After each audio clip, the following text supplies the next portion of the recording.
Thank you, Your Excellencies, the ladies and gentlemen. It turned out that we with Mrs. Grekova were just having the same topic, and my report will supplement hers. Maybe I will go in more detail and be more specific, or maybe if even have a retrospection on some things. I would like to see how it used to be and how it is now to be a woman in Afghanistan. For those of you who haven't yet read The Thousand Splendid Suns book by Khaled Hosseini, the retrospective analysis will tell you that to be a woman in Afghanistan, this is a negligible background. This means a forceful wedding, forceful marrying of teenage girls with old men, a ban on education, on work, etc. And this is not a fiction, this is a reality, because with certainty it could be seen still in some parts of this country. That's why to think about the role of women in Afghanistan after ISAF, it's necessary to make a review of some realities and statistic facts, data.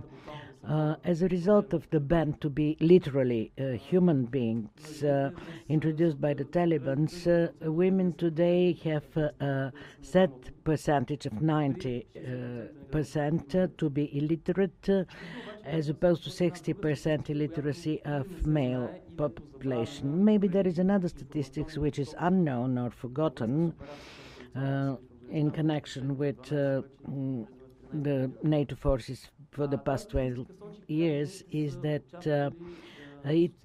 according to these statistics, women were involved in the social and economic and political life before the Taliban. For instance, in 1964, Afghani expert ladies helped the drafting of the constitution, while in the 70s, at least 3 MPs in the parliament are women. This is all told by an Afghani woman living in Canada called Mukhadessa Najmi, and in an article entitled The History of Afghani Women Before and Now, has been reprinted by several Western publications. Women at that time were taking positions as nurses, as medical doctors, teachers, journalists, poets. It lasted as late as the beginning of the 90s. Until then, 40% of the medical doctors in Kabul used to be women, as well as 70% of teachers. 60% of the professors in Kabul University were women, as well as 50% of the students. Leave alone the fact that Husseini says that there is nothing unusual since then, men and women to go together to the movies or to a restaurant. Today the picture is flagrantly sad even after the intervention of coalition forces. Statistics indicate that 17% of women have been the victim of a sexual assault, and about 80% of women unwillingly confess that they've been the target of abuse.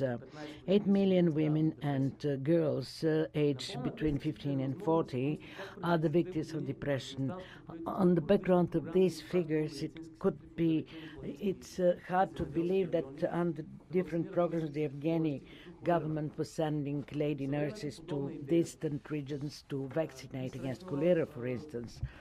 Today, in our present time, this idea would be totally repealed by all local people, not only men but women, only with the mere thought that a strange man, be it a foreigner or Afghani, might touch them even for the purpose of treatment is unbearable.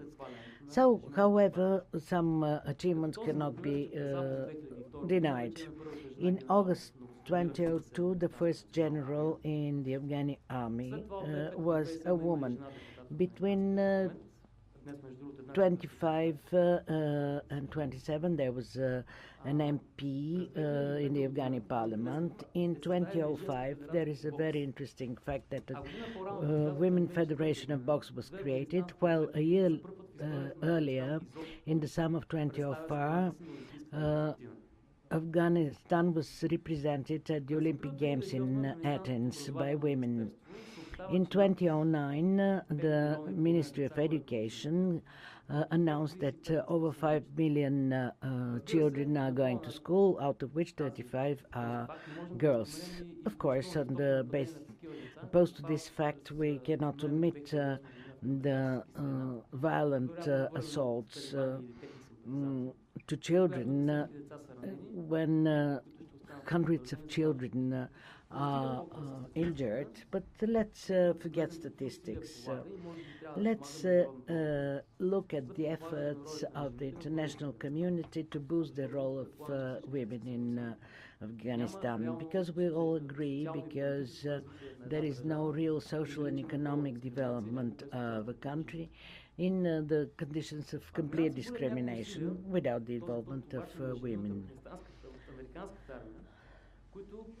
The efforts of the U.S. Army are addressed not only to enabling and facilitating the existence of their Afghani sisters, is aimed at protecting their dignity.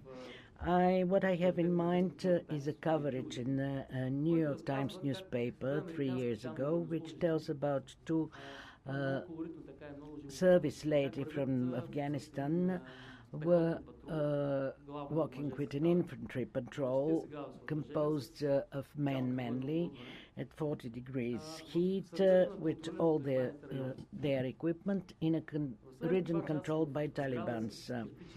In the following 2 hours in a building, the ladies from the armed forces, the Afghani ladies, left their arms and tried to speak with 4 Afghani women.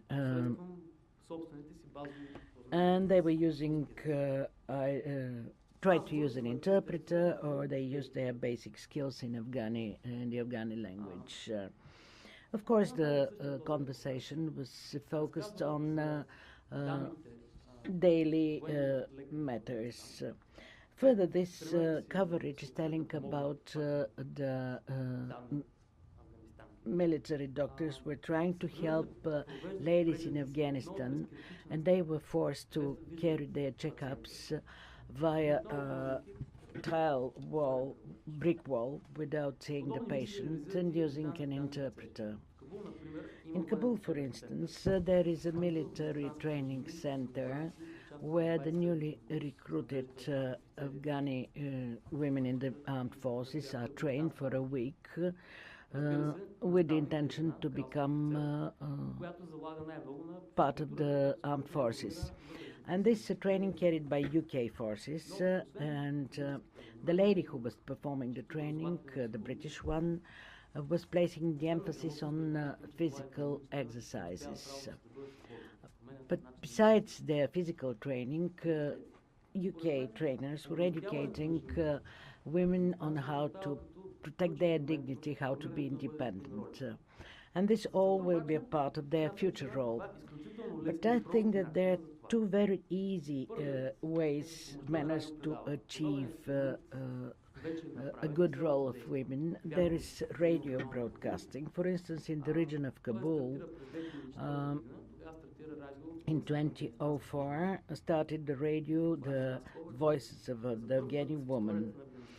For the first time in the history of Afghanistan, this is the first radio which contains the word woman in its name. Of course, we can imagine what were the topics of the radio broadcastings and what was the gender of anchor people.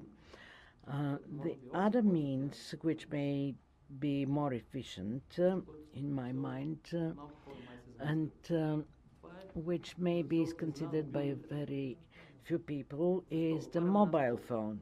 And why I'm saying that? Because, of course, it's absurd that on the basis of universal illiteracy. Over 65% of the population have a mobile phone, which is over 18 million people. Per se, this fact doesn't mean anything, but you can people wonder on how this could combat illiteracy. But it could be done by an application provided by the International Agency for the Development of the USA. This device speaks in Afghani, in Persian and Pashto, the two official languages of Afghanistan.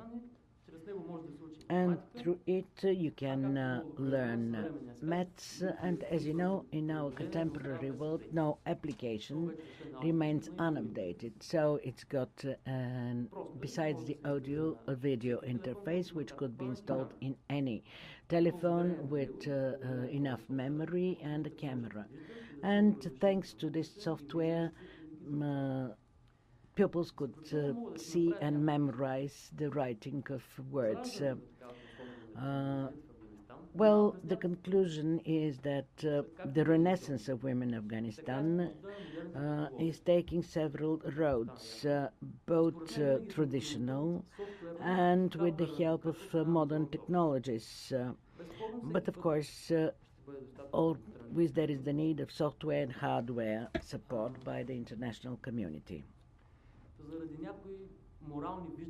Because of some moral prejudices and beliefs not understandable to Western people, it is believed that an Afghani woman has to enjoy the good intentions, the good attitude of her father or husband to be able to engage in education. But the role of Afghani women will continue to get boosted, and it will depend on the goodwill of the state.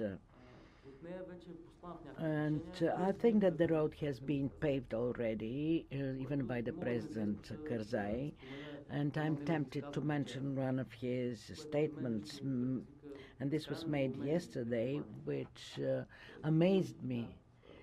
He was insolent enough to accuse NATO that he caused enormous suffering without any benefits for the country.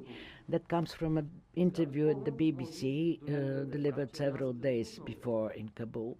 Well, it's true that the alliance might have made some mistakes which could be translated into human lives, but this same person, due to the commitment of NATO and the international community, has been already for 2 terms of office president.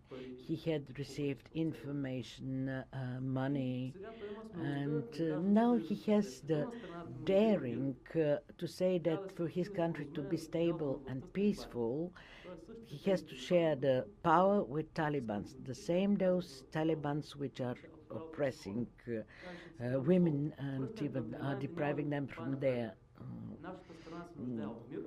essence. And I would quote his words that I will fight on with the Taliban because this enhances the role of Afghani women, and this is quite discouraging on the basis of 3,337 military people from NATO and quite a number of civilians, which were about 19,000. The good news is that Karzai will be no more president after 2014. But these words are a clear signal to the international community, which nobody doubts will forget Afghanistan, should work more to win the hearts and the minds of Afghani people, making literate and educating not only men but women, because however ununderstandable this system is, we have to combat it.